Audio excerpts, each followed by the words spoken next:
Pennsylvania leads the nation in carbon monoxide poisonings.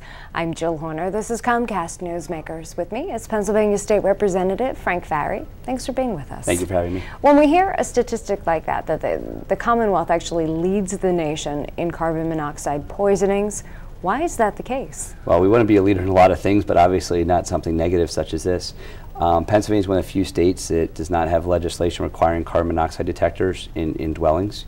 We're a winter state. We have some harsh winters. We have fossil fuel burning, whether it's oil heat in your home or it's a wood burning stove, and it just makes our residents susceptible to carbon monoxide. When we talk about carbon monoxide, how dangerous can it actually be? You yourself are a fire chief. Have you had to respond to incidents? Yeah, in my career we've had several incidents where the people actually had carbon monoxide detectors and they went off. Had they not gone off and those people went to bed that evening, the parts per million in their home were significant enough that they very well may not have awakened the next day. So, I have the personal experience of carbon monoxide detectors saving people's lives. There's been 210 residents of Commonwealth since September of last year, so over, we'll say, this winter, that have been poisoned by carbon monoxide, many of which have died, and the rest required hospitalization. So, there's significant impact. There's long-term brain injuries from exposure to carbon monoxide, so even people that survive the poisoning can be debilitated for the remainder of their life. And we're talking a device that costs between $25 and $35, has a lifespan of 7 years, that literally can save lives. And this is something that is colorless, odorless, so without this detector you wouldn't know that you have carbon monoxide in your home? Correct, yeah, and it's a natural byproduct of combustion. So the bill I proposed, which just recently got voted out of committee, requires carbon monoxide detectors in multifamily structures, so townhomes and apartments, and it also requires them when at the point of sale, so during a real estate transaction, it'll be on your seller's disclosure as to whether or not the home has a carbon monoxide detector in it, and they would need to be installed at that point if there aren't in there. But it's all single-family dwellings that have fireplaces, attached garages, or fossil fuel burning heating devices. Now, would every home need a carbon monoxide detector? You say it's a byproduct of combustion, but not every home has elements that do this. Sure. If you have electric heat in your home and you don't have an attached garage, you wouldn't fall under this proposed law.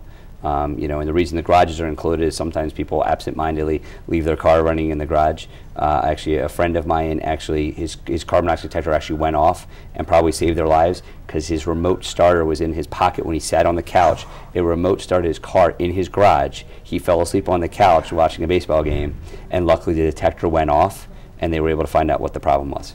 So just an example of how one of these detectors could save your life, even if you've done something unintentional. Yeah, it was a completely random act. And, very well him and his family could have lost their lives over it. Now, with your legislation, as you mentioned, this would be applicable to multifamily structures as well as new construction. But for existing dwellings, you said this would be applicable at the point of sale. Yeah, we're trying to phase that in. Because we're trying not to make this too overly burdensome, but doing shows such as this and getting the word out, we're driving the awareness of the issue because it is a major issue in Pennsylvania. So what we worked with was a good time to raise the awareness is when a house is being sold. So if you're selling me your house, on your seller's disclosure, it will now include whether or not you have carbon monoxide detectors in your home.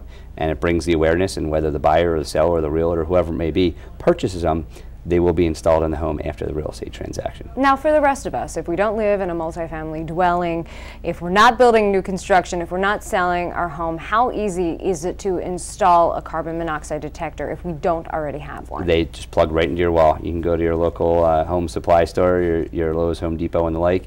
They're readily displayed there. As I said, they're very affordable, and there's instructions on where you should place them in your home. We recommend the proximity to sleeping areas as well as near the fossil fuel burning device, so in the basement near where your heater is.